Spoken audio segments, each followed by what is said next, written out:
Welcome to episode 98. I'm here with Nicholas. There you go. Thank you for coming on, Nick. Yeah, of course. Can I call you Thank you Nick for or having me. Nicholas is better? I think Nicholas is what I get called when I get in Oh, trouble. okay. So let's go with Nick, maybe. Yeah, okay. Nicholas! Exactly right. Uh, Can you let the listeners and audience members know a little bit about yourself? all right. So I am a health and performance coach, currently living in Vietnam, originally from Australia. My fiance and I are working on our business. And yeah, I mean, originally from a small farming town of 8,000 people. And that was, uh, I guess everyone's upbringing is difficult in its own ways. Yeah, But growing up in that small town, my parents actually went from there, so we didn't have the social circle, and I struggled to fit in my own ways. I went from that small farming town of 8,000 people to a big city for university, and that was a bit of a culture shock, but I really enjoyed it. I got to yeah. sort of rediscover myself and find myself there, and then moved into the outback of Australia to Mount Isa, where I met my fiance, and then moved back to the coast near those big cities and started this business and started on the pathway that I'm on now. Cool, cool. Okay, let's go back to the past. Let's talk about a little bit of go back to memory lane. How was childhood for you? Childhood was good. Right, I mean, I guess everyone has a difficult childhood in their own right. Um, Struggled to fit in when I was young. When we were speaking earlier, like my father is a neurodivergent. My older brother also neurodivergent, and that had its own challenges. Yeah, My brother was viciously bullied in high school, and then that kind of really was brought home to the household and to the family. For anyone listening or watching that has experienced that, they know that it doesn't just stop at school, and especially yeah, today with the social media and virtual bullying. But yeah, it was difficult, man. Like I think I was I was the older brother technically. My brother's 2 years yeah, older like than I you're am, the but I was protector. yeah. And so that I've then sort of carried that through a little bit, and sometimes I try to look out for him now, but I'm 30 and he's 32, we're two Yeah, men. So it's a bit that has its own challenges now. And yeah, mm, think that, think that it was difficult, and like I didn't yeah, necessarily fit in like we yeah, all sort of did and didn't fit in our own ways. And I sort of turned to alcohol when I was younger to try and gain that confidence and to make friends and fit in. And those small farming towns, it's a big thing that people do. yeah. So Strong yeah, sort of alcohol. strong alcohol, man. Yeah, like there's a bit of the homebrew, and yeah, it didn't lead to a lot of positive things. Sort of maintained that negative relationship with alcohol for a good, wow, thinking back now, like 17 years, Oh 16 wow. years. I don't drink anymore. I Oh, stopped okay. doing that. Um, but yeah, dude, I didn't mention to you last time, like I almost died when I was Oh wow. 19. Put my hands through a window, like you can see, Oof. put my hand through a window. I was blackout drunk and just sliced up tendon nerve artery. They said it was, they called it Spider-Maning when Spider-Man. the Spider-Maning, yeah, it's Oh my shooting blood god. from so yeah, that was rough, dude. I almost died, because I was really drunk. And then the worst part is that I continued to get really, really drunk, for another 10 or so years. So Yeah. we're out of that now, but yeah, definitely, our, the things we go through when we're young, Yeah, they really because take a while to try and it was hard get to us. suppress all those feelings and it was coming up, but you weren't really sure how to escape from it. For Didn't really sure. know how to talk to someone to get help because it Yeah, wasn't really definitely. talked about that time. Yeah, so for me personally, childhood was a bit of a struggle, just like trying to figure out, navigate how I can. At first, I was like more able-bodied, and slowly, like with I have Duchenne muscular dystrophy, so it's like muscles started getting weaker, and trying to figure out how to navigate. It was quite difficult. Like in middle school, it was more of not getting bullied by the kids, but more so like adults weren't understanding to the level they could have understood. Now I think about it, and like going through depression because I wasn't sure how to move forward, and being in pain constantly, and trying to navigate a different world. So it's quite difficult. But like it had its own challenges, but I think it's developed me into who I am today. 100%, dude. I can tell. And I really, when I came across your page and I saw all the Dragon Ball Z content, like I'm a big Vegeta fan myself. Oh, nice. Yeah, yeah. It's funny how the difficulties we go through when we're younger really shape who we Yeah, become, whether we choose to turn it into something good like you are, yeah, yeah. or we choose to let Where it ruin you are, us. you are Yeah. as well. Yeah. Thanks, man. Thank you. But I heard a quote recently that heroes and villains are the same in the sense that they both were created by pain, Yeah, right? yeah, Where like, a villain chooses to make the world suffer because of their pain, and then hero chooses to protect others from it. And that's exactly what you're trying to do yeah, with your podcast and with your page, and it's similar to what I'm doing in my coaching business as yeah. well. What were like the good memories of childhood? Playing outside, a lot of time playing outside. I was in nature in that Yeah. small town, and yeah, so there was a lot of rainforest around me. If I say a Oh cassowary, do you know what I'm wow. talking about? I don't know that place, but it sounds amazing. Dude, like, if after this, I need you to Google search cassowary. It's a giant bird. I'm talking tall man, with a big helmet on its head and a big like claws, like a distant value. These are native to where I grew up. Oh, okay. Obviously, I wasn't playing with them, but they were there, and so there was a lot of nature, a lot of greenery, and that was really beautiful. And it's so funny, like a lot of the really good memories are by the beach, swimming holes, waterfalls, rainforest, and at the time, because some of the things I spoke about with not Yeah, necessarily enjoying my upbringing and of course. certain Yeah, parts of it, yeah, I was like, I can't wait to get out of here. But then as soon as I left, I just looked back with missed it so much because it was just so, like, the air was fresh and it was fresh water and yeah. it was such a beautiful place. And I wasn't appreciating it because of the way I was The looking at. environment. Yeah. Yeah, 100%. And then you said you went to university at Sydney. I was in Brisbane. So Ah, Brisbane in southeast Queensland. So okay. not the biggest city in Australia, but one of them. And I studied a teaching degree. So Oh, okay. I wanted to, like I spoke about, pain and when I was younger and protect the role that I assumed and wanting to help other people. That was a big driver of mine. The Mm, mission for myself and my life and my business is that I would like to help yeah, people become their strongest and most confident, yeah, their best selves. And when I was first thinking, what am I going to do with my life? I thought teaching. If I could mm, get in there early, people when they haven't been bullying and when they haven't developed unhealthy behaviors and when they've got the opportunity to really change their future direction, if I could get in yeah, and crack on there, then I'd be making a difference. yeah. But so I taught for about 6 years, and Okay, this business actually started after school. When okay, I loved the gym. The gym, I I wasn't obese per se, okay. but I was touching obese as a young You person. weren't really happy with your physical. Okay. 100%. Well, I wasn't happy with the immediate surroundings. And Yeah, I spoke to you about how earlier about having to be the one that was okay and yeah, having to, there's this sort of yeah, yeah. chaotic stuff happening around me, and I would sort of Like eat my feelings, and that mom led and dad just to focusing on someone else, and then who yeah, am I? Like, didn't have an exactly, man, identity. for sure.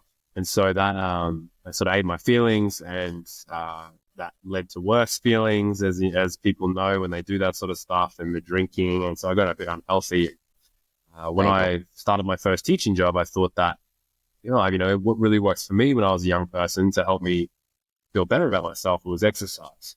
And so I started had a really good teacher when I was younger who would open the gym at school after school hours and let us train there. And I wanted to be that guy for other people. And I started doing that. And then it led to a few things, a few different jumps. And then here we are. So how did your journey of becoming a fitness and health coach start?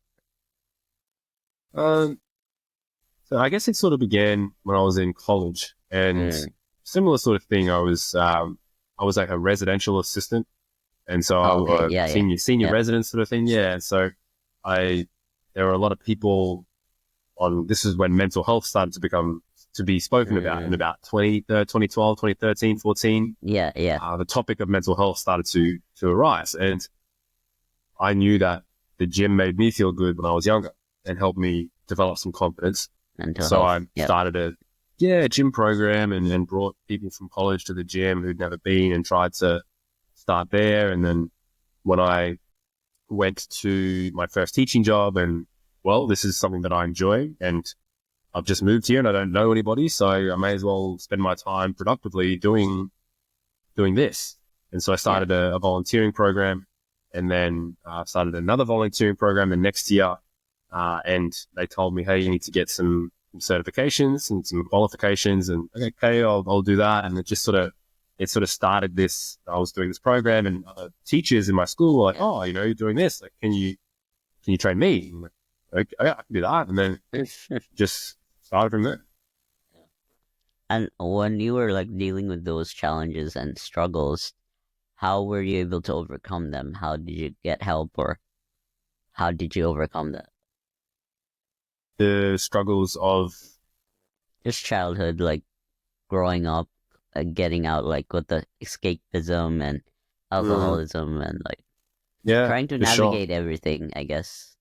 And like, what was that thing that helped you at that path? Oh man, I think the big one, which might not be the most accessible for people depending on where they're at and how old they are and the resources behind them, but changing the context. I Mm. left. I was in this small town, and there were some good people there. But it wasn't healthy for me to be there, and so I left. And I don't know if you've ever heard that phrase, right? That like a bottle of water might be worth in the supermarket shelf $1. You get Yeah, it from a vending machine, it might be worth 3. You get it on yeah, an airplane, it's worth 6. yeah. So our value changes depending on where we are in our environment. And so I left, and there was no expectation around who I was and what mold I was meant to fit into. Like a small town country kid who just gets to drink and plays footy, and like there was no expectation. I started fresh somewhere else, and Mm. that was really powerful. But to be able to leave that and start again, I really, that was the big one for me. And then I could sort of reinvent myself, and I was able to just um, find that sort of inner confidence. Is a big one. Double meaning of value. Yeah, yeah, Oh, I understand the analogy. Amazing analogy. Yeah. yeah, yeah. What about And yourself, dude? yeah, What about you? How did you navigate your challenges? If you don't mind me asking. yeah, no problem. Mostly I think mental health and Mm, getting like counseling, and then mm, just getting that actual support, and like trying to get out and do more things, so I'm not concentrating on my anxiety or depression, doing things that made me feel good. Um, a lot of counseling, and like just taking time to understand who I am, like with my disability, and how to adapting differently. I wasn't able to do the same things I was doing before, so like a lot of changes, and a lot of challenges, but like through doing different things, activities, getting out of the house, out of different environment. That's huge Yes. as well in my story as well. And then like just the people around me and friends and counseling and Yeah, yeah. yeah, just concentrating on the positive and like once I was able to do things, then it uh kind of got better on its own. Like I was in immense pain before and not being able to move and stuff. But as I was slowly starting moving and all those things started to get better. So it's like even the anxiety, I think that led to actual physical pain. It's crazy Yeah, how anxiety and sure. depression can do that. Yeah, That's it. those are some of the some And of the I think ways the I big, was over. Sorry. yeah, yeah, dude, the big thing you said there, which is really important, is doing things. Yeah, A lot of people feel a certain way because they've just got nothing going on. yeah, Like the biggest thing you can do, obviously, like therapy is vitally important. Counseling and yeah, social support is huge. But I've seen some studies recently that say uh, exercise yeah. can be more Yes. effective at treating mental illness than Yeah, I've saw that antipsychotic too. and antidepressant Yes. medication. And that's like you getting out there and you're doing it, and you're like, I'm trying different things. I think it might be physics, law of physics, like an object in motion tends to stay in Yeah, motion. But once you actually take the steps, like man, and you energy actually in start, motion. Yeah. yes, 100%. And like, what else? You say understanding yourself. And I think the big one, and it took me a while to do this, to be honest, mate. So I'm a lot of admiration and respect for you that I I didn't actually really fully understand myself. I was going to the Mm, gym and that was kind of a band-aid because what happened was when I left that university place and I went to my teaching job, yeah. I went back to another small town and I became Mm. that same person again, the drinking got worse and the food, like, Oh, the I environment, actually got same unhealthier environment. Oh again. my goodness. Yeah, yeah. So I went back into a similar environment. So I thought that I was all good. And then, yeah, I'm this like confident, happy, healthy person. And then I like left. It's like, crap, straight back in it. And I didn't understand this. And that's really important that what you were doing is really just confronting the Yeah, realities and talk through it with people and yeah, actually yeah, overcome. So that's awesome. yeah. Thank you for like asking those questions and getting me to be vulnerable and open up. Like it's healing in its own. I think people should like really talk about their feelings more and share who they are as a person. It like really helps. Definitely. Yeah, 100%. What are you doing now with yourself? You're hosting this podcast. But So what else are you? boasting myself a little bit here. Podcast Yes. host. Hoping to launch a business like coaching business, like with unleashing your limitless potential or some kind of take on that with the Dragon Ball Z kind of storyline kind of analogy that I started. Um, Book release soon, hopefully. Yeah, yeah. Mm, Mostly just content creating and seeing what I can do Sure. and trying to impart the teachings I got through therapy and hiring coaches like to live their best life or limitless potential. That's Yeah, where the yeah. name Limitless came from. Dude, you've got an awesome message to share. I Yeah, think it's really important that you're doing what you're doing. For sure. yeah. Thank you so much. And to end off our segment, what would you say being limitless means to you? Oh, limits. It's a good question, sir. It's a good question. I think that Yeah, limitless, I feel like I should be more prepared for this. um, it's hard to be prepared for something. It's a unique yeah, yeah. perspective for each individual. Mm. So Being limitless is being not being held by.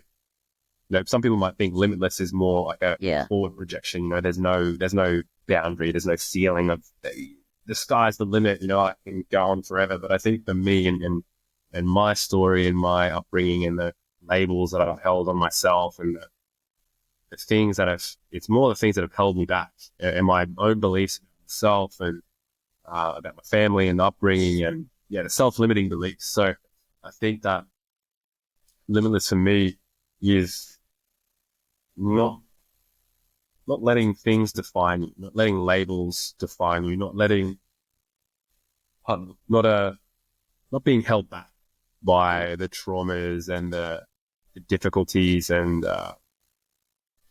past and current. Just rising above those things and continuing to put one foot forward in front of the other and just keep going.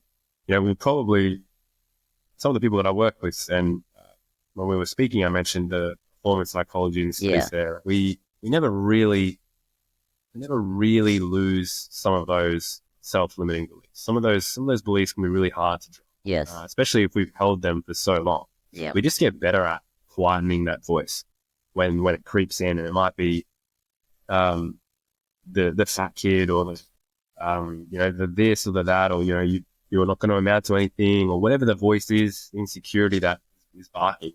You just end up getting better at quietening it. Or if you hear it, you can get some mental steps in place to go, does this thought serve me? No. Or, shut up. Or like using gratitude practice to build this sort of sense of optimism so that when that voice comes in, we can actually draw from it and go, well, we can actually use this to help propel us forward because I've come from this situation or this background, this upbringing, and I can overcome. I think being limitless is overcoming the things that monster. Amazing, amazing. And where can our audience and listeners know more about you? So my health and performance coaching business is on Instagram as stoic_strength_official, the big blue tick. And we work with driven professionals and high-performing men and women to become their best selves, their strongest and most confident selves. Amazing, amazing. Thank you so much for coming and sharing your insight and making me feel vulnerable and sharing my stories at the same time. Yeah. Awesome, Ivan. That was great, mate. Thanks for chatting. Thank you for having me on.